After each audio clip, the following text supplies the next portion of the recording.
and welcome back once again. Another edition of Inside the Headset. It's week 3, it's game 3, and I've got with me the head coach of the Oakland Patriots, head coach Kevin Creasy. How you doing, Coach? Doing good, Stork.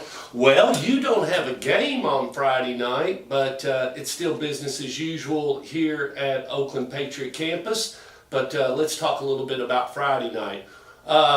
Took on a very good Maryville Rebel Football Club, came away with a win. Talk a little bit about the game and just now that you've had more of a chance to look at video, do your grade outs, and then, take a look at everything other than possibly that Drawn Rooks can run. We do know that. We figured that out and did a real good job Friday night, but let's talk about the other kids and the other things going on. Yeah, I thought it was a couple ball clubs that, battled it out, to the very end. I thought, two good teams, and you could tell it's still early in the season. I thought we made a lot of mistakes. I think Maryville made some mistakes.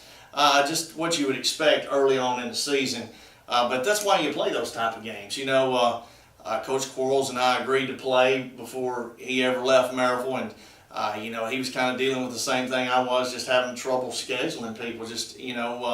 He's built a great reputation of winning a lot of ball games, and people a lot of times are, not wanting to play, and we've dealt with that. Coach McDaniel's done a great job of winning before I was here, so we were having a hard time scheduling a long time ago as well. So for us two to get together, it made for a premier matchup. Yeah. But you got to see, Drawn Rooks. I mean, he did a great job of running the ball, but they have a running back over there named Cobb, and matched Rooks and did a good job. They both had great runs. They both had great receptions. They both had great kick returns.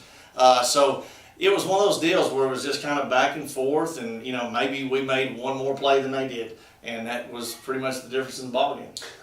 Still, they lost their number one gun, which was their quarterback. Everybody knows that. Still stepped up with another kid. Thought they looked pretty good, just as far as the shock of you got to play a team that beat you last year in the playoffs. You got to go out here and face these guys. He was a little bit nervous in the beginning, but seemed to settle down and run the Maryville Reb offense pretty decent. Yeah, I give him a lot of credit. I thought he did a great job. I thought he stepped up to the plate and broke a lot of tackles, got out of a lot of sacks that people wouldn't have gotten out of normally. Did a good job of throwing the ball down the field and running the offense. We look back on it, they did find a quarterback play. Somebody told us right before the game that their quarterback wasn't dressed out and that he wasn't playing. And we know Dylan Hopkins well because we've faced him on numerous occasions, and we know what kind of competitor he is and what kind of runner he is, what kind of thrower he is. So we got ready for him all week. So it threw a little kink into things. The big unknown of what the personality of what the other quarterback brought to the table. But we were like, guys, they won 11 state championships. Can you name some of their quarterbacks from those 11 state championships? And our guys were like, no. Well, that's because they just put another quarterback in. It's more of the system than just the quarterback, and so they're going to be productive because they've got a great program. They start in middle school over there, getting them in their system and train them up and get them in a spot. And a lot of times it's quarterback, and so if one goes down, there's just another guy to take the spot. Now, don't get me wrong, Dylan Hopkins not playing is a huge factor. Absolutely. He's a heck of a player, and I got a lot of respect for him. Knowing that he had an injury and he's probably going to be well soon, Maryville's going to be even better than they were Friday night. Well, and Riverdale has suffered an injury. Everybody, there's people that I remember when Fred Wade for Oakland. I think it was like the second game. He had to sit out for a year. Those injuries take place. Nobody predicts them. Nobody calls them, and then you just have to make a decision as a coach what you're going to do. And it just happens, doesn't it? It's part of football. It's part of football, especially when you've got a tough schedule. It's a war of attrition, I guess you'd say. A lot of times you're going to play with your second best, your third best. You hate for that to happen, but this year we have two quarterbacks, and we're not conservative. We're running them wide open, and if one quarterback gets hurt, then we at least have another one. But if that first one gets hurt, we'll probably get more conservative, Yeah. But that's one deal that, you're always looking at your too deep depth chart. Can you make sure your best 11 are on the field? And that's one thing that we always try to do. kept your quarterbacks pretty hungry. You let Brevin go, you let Timmy go, but they both did a really good job as far as taking care of the football and executing the Patriot offense. How was you pleased with their performance on Friday night? Yeah, I thought they managed the game well. There were different times that a different quarterback went in. Yes. At the end of the day, they're still competing. They're both competitors. They both want to be the number one guy. And I wouldn't have it any other way. If they were satisfied getting half the reps and half the snaps, I'd be disappointed, and I'd know right away they weren't the right guy for the job. But they're both battling it out. They both want to be the guy, and that's what you want, a quarterback. But right now, we're happy with the two quarterback systems. Let's close the chapter on it. It's over. And, because what a lot of people don't realize is, yes, it's a nice win, but in 8-9 weeks, it'll matter just a little bit, won't it, Coach? Mm-hmm. I mean, it Yeah. really, because if you go in and you're 9-1 going into the playoffs, or you're 10-0, there's not going to be much variation in those two records, is there? Right. Well, at the end of the day, it's a non-district game, and we had two great communities that came together, and we had a tremendous crowd, a tremendous gate. We made a lot of money at the concession stand. The same will be true next year at Maryville. They'll do the same thing. They'll have a great gate. They're going to have a great, receipts from the concession stand. At the end of the day, you're always going to win at the gate when you got two good matchups.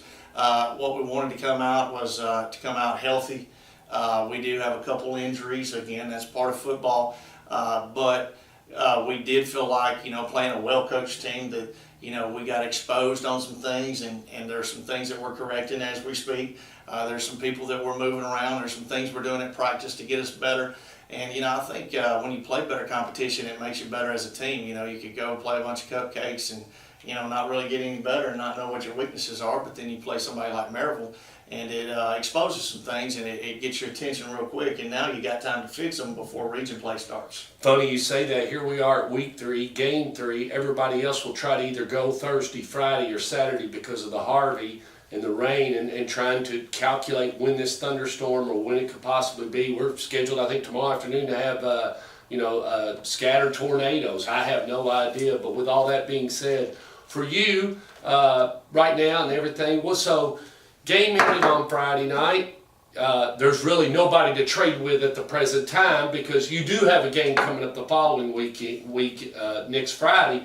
But at the same time, so you kind of put the brakes on. What did you and your faculty and staff do? I mean, your guys, what did y'all do after Friday when you said, okay, so now we've got a lot of time to grade the tapes in front of us. So what does a coach like you? I'm sure everybody kind of wants to know. Yeah, well, we gave all our attention Monday to our JV team. They had a 3-hour practice, and then they had an hour and a half game. So we gave all the attention to the JV. And with our varsity, we watched about 2.5 hours of film, just nonstop, every play, over and over, every coach speaking out on his position. And, we're saying, sometimes we're saying something negative, sometimes we're saying something positive, but every play we're saying something. We're coaching somebody up at a spot. So we did a great film session, more valuable than you could ever imagine what a teaching tool our film is. And luckily, our guys are responded by, being good students of the game, and there was a lot we learned from Friday. And that film was a great teacher for us. So our varsity spent a lot of time in the film room, and then, of course, we go wide open with our JV, and, we're coaching them up like the biggest game of the year is coming up Monday night. And then, sure enough, they did a great job of performing, winning their JV game 22-0 against a good Cookeville team. And then a freshman, came up the back end of that doubleheader and had an exciting game as well. But the rest of the practice week, of course, we're working on ourselves. You don't have an opponent to work on, well, you need to work on yourself. And we've evaluated that film and looked at a lot of things that we need to improve on. And so it's kind of like, you're playing Maryville again. You're going over some things that they did that some opponent of ours may copy or something and want to use against us. And this time we feel like we'll be a little better prepared. Tempo and pace. Did you feel like out of the first 2 games, do you feel like you're getting the plays you want to get in, and you feel like you're relaxed enough to let your offense do what they need to do as far as your tempo and pace? Yeah, I think we could get better at that.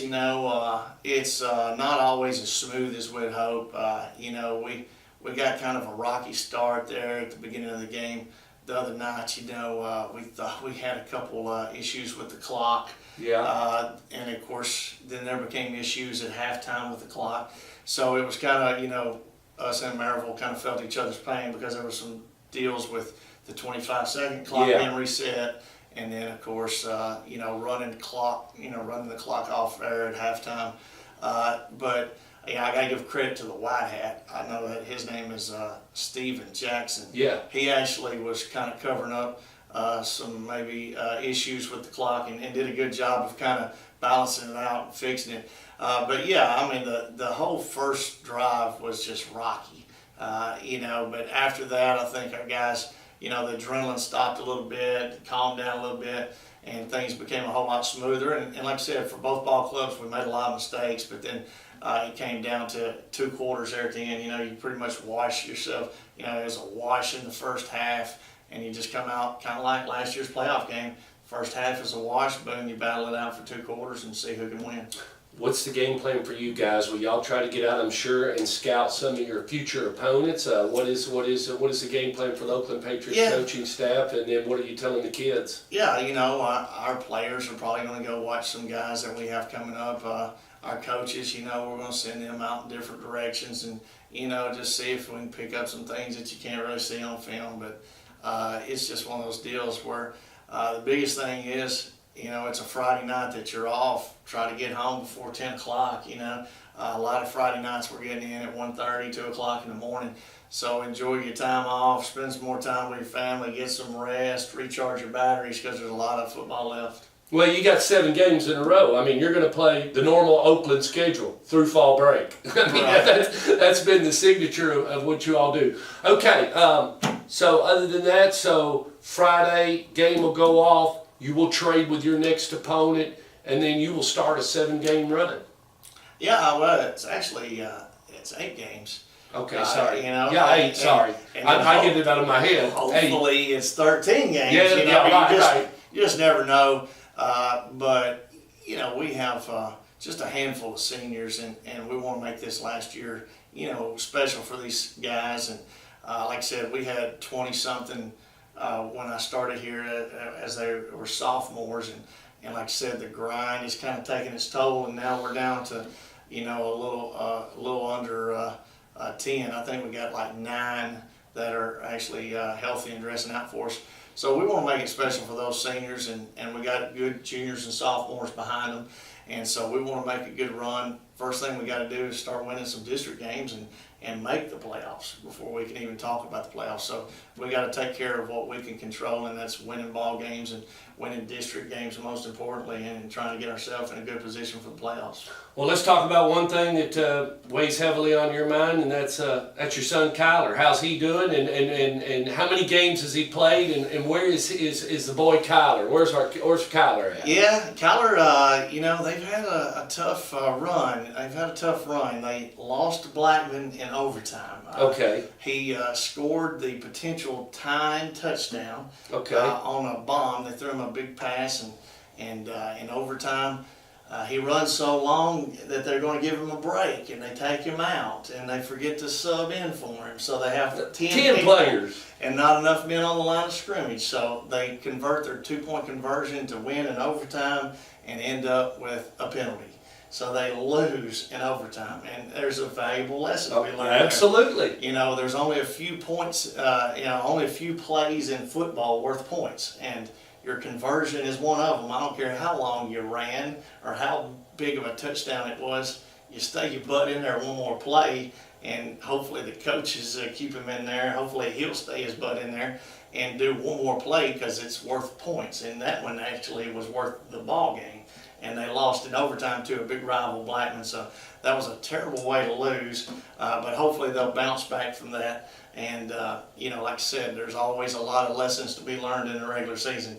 And they've got a little playoff system, so hopefully they'll get in gear and get a lot of their mistakes corrected before they make a little playoff run set. All right, finally, let's talk about you. How are you feeling? You've been a little bit under the weather. It's you've made it public. You didn't hide it or anything. So I mean, so how are you doing? I'm doing better. I am doing much better. Thanks for asking. I didn't get any get well cards or anything from No, it. you didn't. But yeah, I did. I had a little procedure done, and it kind of took a little toll on me. But you know, the bye week fell at a good time, so I'm gonna rest up and hopefully get past all this and be 100% again here before long. All right, so it'll be not this Friday night, but next Friday night. That'll be right here, won't it? That's right. All At right. our place. All right. 7 o'clock Friday from now, Coach Creasy will go back underway. So we'll wait and talk to him about next week's opponent. We'll see you then.